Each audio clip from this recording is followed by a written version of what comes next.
And lastly, this is so important.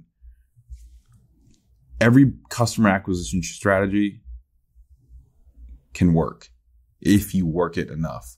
One of the most important parts about scaling your e-commerce brand, your DTC brand, is understanding that first getting to scale, and we like to define scale as $1 million in a calendar year. That's the low barrier, that's the threshold, like to start really being considered at scale, is that it's not complicated. It's not complex. It's just not easy. So it's simple. It's just hard work. And that's something that, people just don't understand. Like, they try to overcomplicate trying to grow. What you need to get to your first million is very simple. You need one reliable customer acquisition channel. This is a Facebook ads, or it's organic TikTok, or it's long form blog content, or it's YouTube videos. Whatever it is, you need to have a reliable source of customers come from a channel that you can work well and that you can really put the energy into increasing the output and the quality of that channel. You need to have really great margins. If you have like a low margin business, I'm not saying that it's not going to work. You've just made it that much harder for your business to work. If you can start with really great product margins, you're going to be able to get to scale a lot faster and a lot easier. Another thing that you need to get to your first million, to get to scale, is really great cash flow management.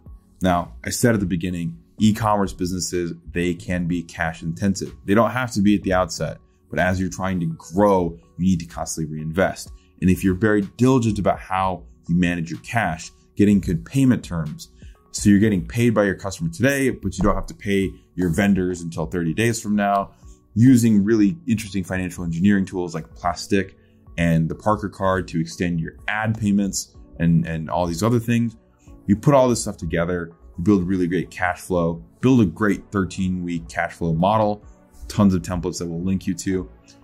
You do that well, again, path to scale is very much within reach. You can start a DTC brand, get to $1 million plus very, very quickly if you do these things. It's not complicated. This stuff is simple. It's just hard work because you have to be diligent about it. One channel of acquisition, a great product collection, just one, really great margins, and strong cash flow fundamentals, cash management fundamentals, you're getting to scale. You got to put it all together, just keep working the system. So don't overcomplicate it. Don't think like, okay, I need to do this, that, or that. Just pick something and just do that really well for long enough and you're going to get it. Okay, so you've got your customer acquisition. Now we want to talk about customer retention. How do you bring people who didn't check out back to finish their order? How do you get people who've already placed an order to come back and buy again? Your best customer is the one that's already purchased. And how do you get people who haven't purchased in a long time to come back and reactivate and become a great customer again? That's through retention marketing. Now, when retention gets thrown out, most people think email and SMS. That's true. The reality is even ads, you're retargeting ads. So showing someone who's already purchased an ad to come back and purchase again, that's still part of your retention marketing. All these things fit. But I do want to focus primarily on your email and SMS because that is your biggest lever and those are really profitable channels. The tools that you use for email and SMS are high value tools, high ROI tools, because you're not spending a ton on the tools themselves, but they're generating a ton of revenue. These are tools like Klaviyo for email and SMS, PostScript for SMS, so on and so forth. They power your retention marketing engine. And the key here is that you have to be diligent about thinking through the touch points that you can have with the customer.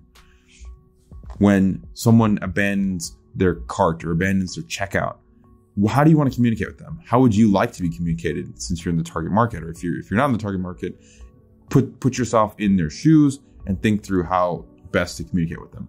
What would they want to know? What are the risk reductions? Oh, if you're buying something, it's a risk. How do you reduce the risk? Oh, is it going to work? Is it the right size? Is it going to fit my color? All these things, right? How do you answer those questions ahead of time to get them to come? On a going basis, what are the promotions that you can put in front of people to give them a reason to come back? What are the offers that give them a reason to come back and buy again and again and again? If they haven't purchased in a while and they're not engaging, what's going to catch their attention and then bring them back? Think through all these things when you're building your rotational marketing strategy. You have a much easier time growing your company because you know, okay, you've got the customer, you're going to come over and over and over again.